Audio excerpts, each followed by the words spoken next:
Nesta mensagem desta noite, o Senhor nos dá uma palavra que está no livro de Filipenses. Convido, por gentileza, a todos a abrirem as suas Bíblias em Filipenses, no capítulo 1, no versículo 29 e versículo 30. São 2 versículos.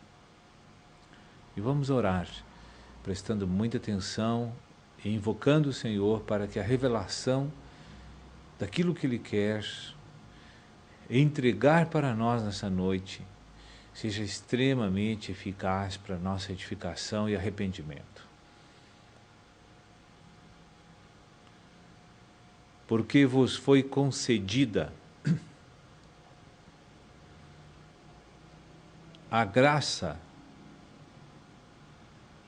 de padecerdes por Cristo e não somente de crerdes nele, pois tendes o mesmo combate que vistes em mim,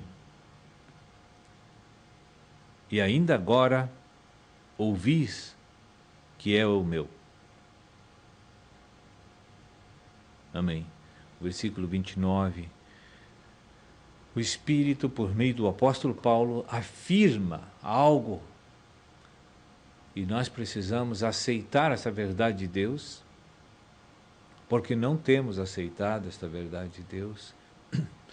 Pelo menos as nossas atitudes e condutas na vida prática da igreja revelam claramente de que não acreditamos, não cremos que o Senhor nos concede uma graça para padecer por Cristo, para sofrer por Cristo, para suportar as tribulações por Cristo, com mansidão, com paciência, esperando o Senhor fazer esta obra de tirar o governo da carne da nossa vida, porque é isso que o Senhor opera poderosamente neste momento, na vida de cada um de nós, porque o Senhor está trabalhando forte, muito forte no nosso coração, neste momento, para fazer com que o Herodes, o governante humano que está dentro de nós, venha realmente ser vencido, venha ser derrotado e venha perder verdadeiramente todo e qualquer domínio ou influência sobre nosso pensamento, sobre nossas emoções. Mas que Cristo assuma o comando do nosso pensamento, das nossas emoções, da nossa vontade, que o Cristo seja o nosso comandante. Porque esta foi a razão pela qual Deus nos colocou na terra, para que Cristo, tendo o seu santuário, pudesse viver e reinar na terra e estabelecer todos os intentos do Pai. Então, pela nossa conduta, estamos deduzindo que não cremos que a graça que nos foi concedida para crer em Jesus como Senhor e Salvador, o Senhor nos deu essa graça também, e essa graça nós nos utilizamos dela, porque cremos realmente em muitas coisas no Senhor. Mas quando chega a hora da prova, da experiência, de tratamento que Deus dispensa para cada um de nós, porque o Senhor precisa assumir o comando, precisa colocar a sua unção governante na nossa alma, aí muda tudo. Porque aí saímos do campo do conhecimento, saímos daquele campo doutrinário e entramos no campo prático da palavra de Deus. E aí então tudo muda, porque nós passamos a sentir os efeitos emocionais, mentais, psicológicos do tratamento doloroso que Deus precisa dispensar para nós às vezes, para que nós venhamos abandonar as práticas de autovida, que nós venhamos abandonar o amor excessivo e descontrolado por nós mesmos. Vejamos alguns exemplos da palavra de Deus. Eu lembro de Jonas, o profeta. Deus queria usá-lo e ordenou-lhe que fosse até uma cidade e pregar a verdade de Deus naquele lugar, para que aquele povo se arrependesse dos seus maus caminhos e recebesse a salvação, porque tinha lá naquele lugar muito povo de Deus. Como tem nessa cidade onde você está, muito povo que é de Deus, esse povo. Esse povo precisa vir para a igreja. Então, quando Deus te ordenou a ir pregar o evangelho, você não pode ficar parado. Você tem que sofrer, se desgastar, gastar tempo, se dedicar para outro ser que é Cristo. Isso gera sofrimento, isso gera... Eu deixo de fazer as coisas que eu gosto para mim para fazer para Cristo. E Jonas, além de não gostar daquele povo e de achar que aquele povo não merecia salvação, usando da justiça imunda, pobre, que é a justiça humana, ele julgou sobre a sentença e a ordenança de Deus que aquele povo não merecia ser salvo. É por causa da justiça própria que a gente não faz a vontade de Deus, muitas vezes. É por causa da justiça própria que nós não experimentamos o Cristo todos os dias, às vezes. E Jonas, então, desobedeceu o Senhor e não quis se humilhar, não quis fazer algo que estava totalmente contrário ao seu desejo próprio pessoal. Foi só esse o problema de Jonas. Jonas tinha um desejo que aquele povo fosse para o inferno. Deus tinha um desejo que aquele povo viesse para o céu. Mas Jonas decidiu no seu coração que eu não vou fazer coisa nenhuma, porque aquele povo não merece. Mas quem somos nós para julgar se um povo precisa, merece ou não Deus? Quem somos nós de emitir parecer e conceito sobre determinadas pessoas? Ah, isso nunca se converte, isso nunca se salva. Cuidado com essas palavras. Cuidado com essas palavras. Porque Jonas não quis se humilhar, esse foi o problema. Ele não quis abrir mão dos seus fortes desejos de malignidade, de maldade, de ira, de revolta contra aquele povo. Quantas coisas Deus não nos dá ordem, mas Deus gera a circunstância, Deus faz acontecer as coisas na nossa frente. É a mesma coisa que a ordenança, porque Deus está trabalhando em nós para nos colocar na humildade, na mansidão, e que sejamos dóceis para obedecer às percepções do Espírito. E é esse o intento de Deus, tirar o Herodes do comando da nossa mente e colocar Cristo. Esta é a obra única de Deus. E você precisa estar aberto para essas coisas, receptivo para essas coisas. E eu lembro de Jó, outro exemplo que nós temos na palavra de Deus. Enquanto estava tudo normal na vida de Jó, e ele se achando o homem mais espiritual da terra, o mais justo da terra, e pensava que já tinha atingido a maturidade espiritual, tinha convicção de que já estava pronto, porque ele fazia muitas coisas boas, ele sacrificava, ele ajudava as pessoas desfavorecidas, mas o Senhor precisava mostrar para Jó que ele não estava no Espírito e que o governo humano estava no comando da sua vida ainda. E Jó, então, mostrando mansidão, que não era muito real no início. Ele dizia, Deus deu, Deus tirou, amém, louvado seja o nome do Senhor. E o Senhor foi tocando, foi intensificando o quebrantamento e os desgostos, a contrariedade, aquilo que Deus estava fazendo na sua vida, porque Deus começou a tirar coisas dele. Hoje, se acontecesse algo parecido, como aconteceu com Jó na vida da igreja, todo mundo ia cair com acusação em cima da pessoa, dizendo que ele é o maior pecador do mundo. Olha só o que Deus está fazendo contigo, porque os catadores de pedra concluem rapidamente essas coisas. Eles acham que quando Deus trabalha uma alma, quando Deus quebranta uma alma, é porque aquela pessoa está encharcada de demônios, de pecado. Mas eu quero dizer que todos nós temos a mesma natureza, Deus tem que tratar não circunstancialmente iguais a todos, mas tem que limpar todos também. Não tem ninguém mais puro, menos puro. Nós já viemos contaminados de alto a baixo do ventre materno. O Senhor tem que fazer a obra agora.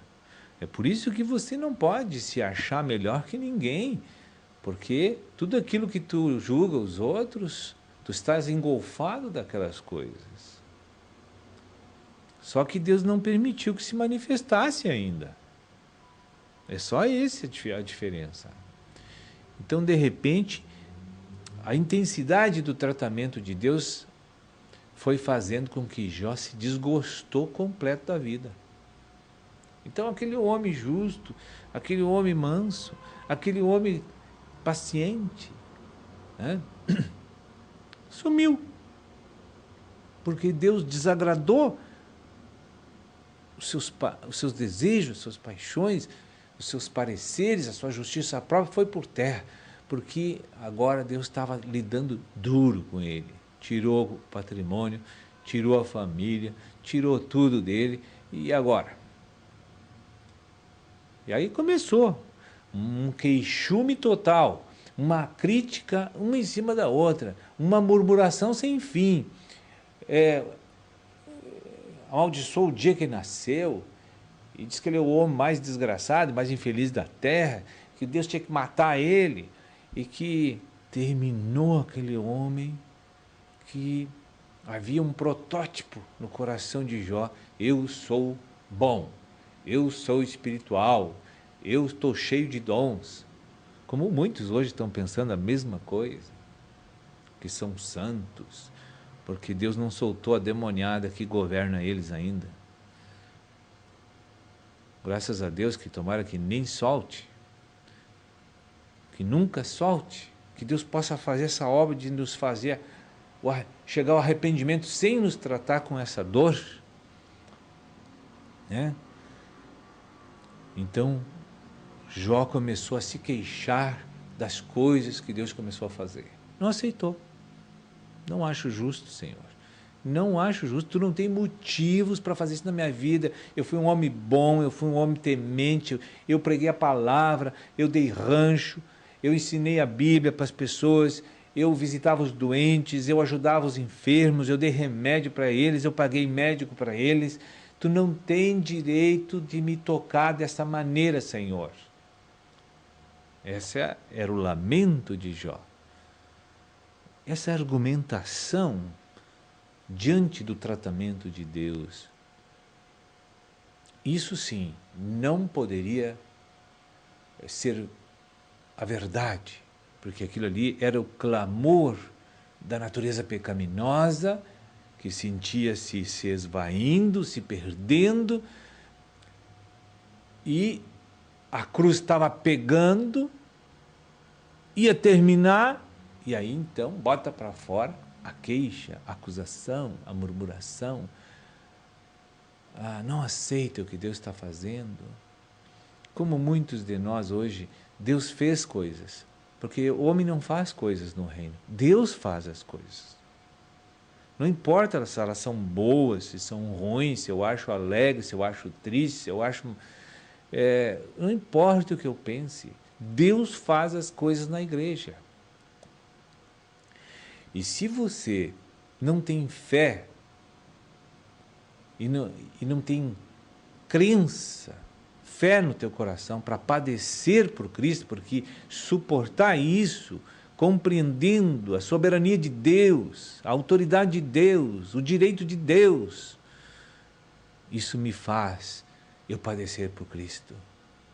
Isso me faz eu ficar quebrantado na presença do Senhor. Aí o Senhor sai do meu espírito e vem para a alma e se desloca. E a minha alma está quebrada. Aí o aroma, o bom aroma, a virtude de Cristo começa a sair pela pessoa. A pessoa já não tem força para julgar, a pessoa já perde a força para acusar, perde a força para ter manias e essas coisas todas pecaminosas. Ela começa a perder o ânimo de ser ele mesmo, de ser humano, de ser carnal, de ter muita força de temperamento. Ele está agora quebrado completamente.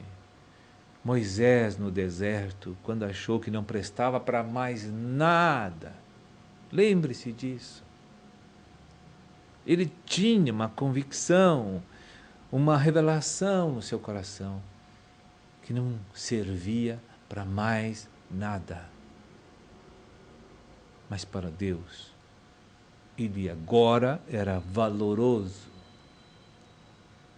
Você está cheio de si mesmo. Talvez você não veja mais isso. Você se elogia o tempo inteiro. Você diz que foi bom nisso, foi bom naquilo, foi bom no B, foi bom no C, foi bom no D. Tudo você é bom.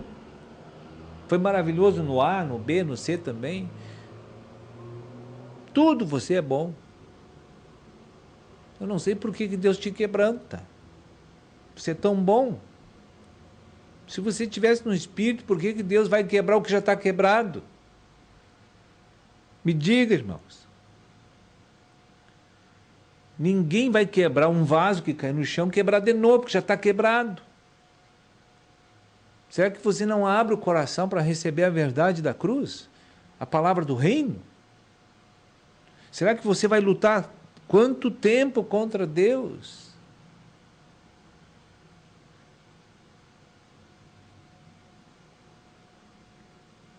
Pegue esses exemplos da palavra de Deus. Paulo, como foi quebrado. Como ele foi quebrantado. Ele entrava numa cidade para ganhar as almas, levar Cristo, para salvar aquele povo, para orar pelos enfermos, para curar os aleijados. E ele tomava uma chuva de pedra, se machucava todo, sangrava. Aí ele vai levantar a cara lá para o céu e dizer: tu não és justo, Senhor? Que porcaria de Deus é tu? Nunca fez isso, como nós estamos fazendo aqui, vergonhosamente na presença de Deus, se queixando da nossa inadequação diante de Deus. Nossa realidade é essa. E se queixando porque Deus quer nos limpar e nos purificar. E não aceitando isso, e não aceito aquilo, não concordo com isso, parece Deus as pessoas. Quando Deus quebra, eu fico quietinho, eu vou lá para o meu canto, me humilhar, porque é a única coisa que eu posso fazer. É a única coisa. Então, se você não abrir o teu coração nesta era para entender essas coisas e receber essas coisas e padecer por Cristo, porque tu está padecendo é para Cristo, não é para o Sérgio, não é para o presbítero, não é para o teu irmão, é para Cristo. Teu sofrimento vai redundar em glórias para Cristo, porque ele vai ter um vaso disponível, amoroso, liberto, puro, para usar poderosamente no plano dele de reinar na terra. Por favor, abra o teu coração para entender isso de uma vez só. Que o Senhor esteja abençoando a todos vocês.